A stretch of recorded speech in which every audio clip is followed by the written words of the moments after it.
আবার একটা নতুন ব্লগের সাথে। তো যেহেতু ভিডিও তো করা হয়েছিল কিন্তু সেরকমভাবে আপলোড করা হচ্ছিল না, সময় পাচ্ছিলাম না। আর এদিকে সাজানোর জন্য সন্ধ্যেবেলায় আমরা বসেছিলাম সবাই মিলে। তো এদিকে বেলুন মিনিমাম 50-70টা মতন বেলুন এনেছিলাম।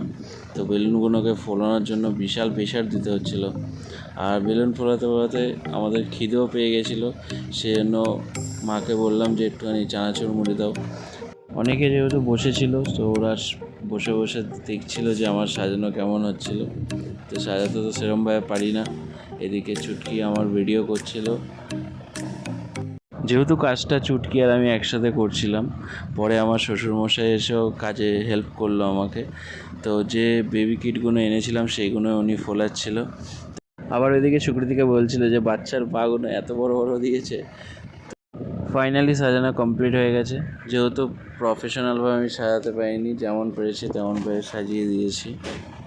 তার পরের দিনকেই সকালবেলা ভোরবেলা চলে গেছিলাম 6টার দিকে মাছের আড়তে। যেহেতু আমাকে কাতলা মাছ নিতে হবে আর চিংড়ি মাছ নেবো, তো মিনিমাম আমার 12 কেজি মতন মাছ লাগবে। তো চলো দেখি যাই।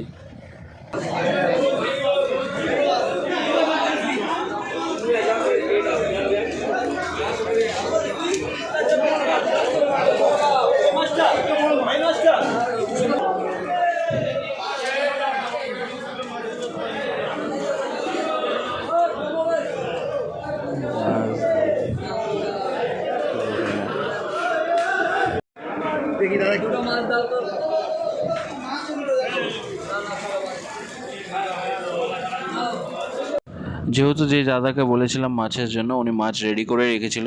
আমরা আসার পরে একবার ওজন করলো, তো আমাদের মাছ রেডি হয়ে গেছে। ও কাটার জন্য নিয়ে যাচ্ছে।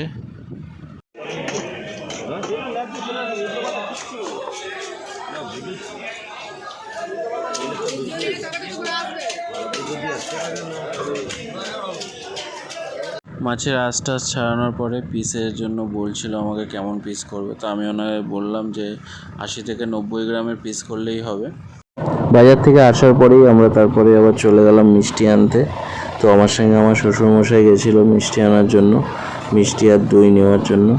তো দোকানদার আবার মিষ্টির টেস্ট করার জন্য দিয়েছিল আমাদের।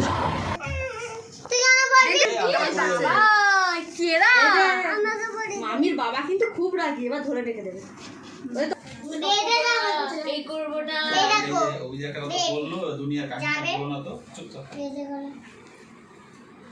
তুই পড়বি? তুই পড়বি?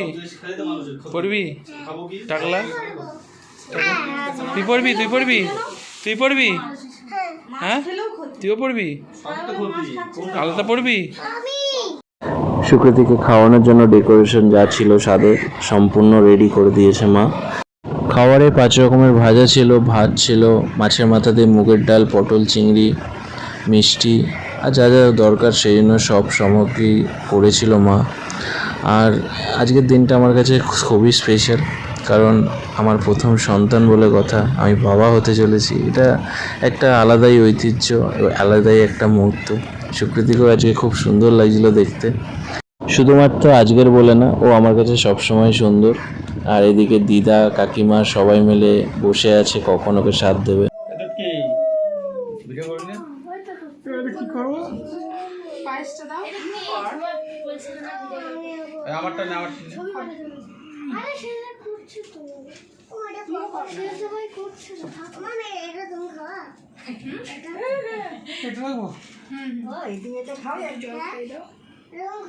মামির ভাই খাবে,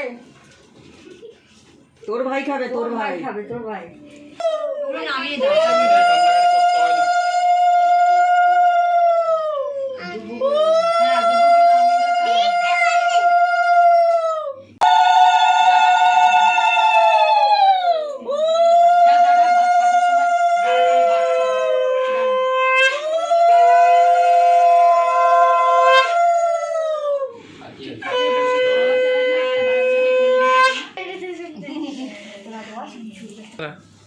ওই দেখ দেখ মামি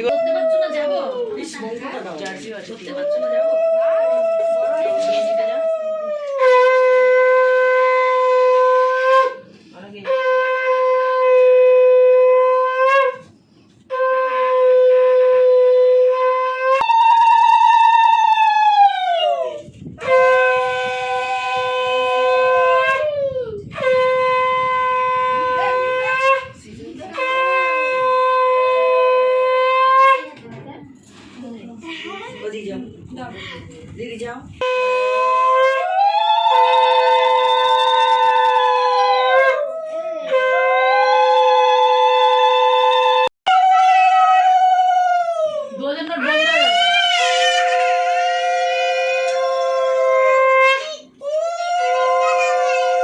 সবার হয়ে যাক লাস্টে।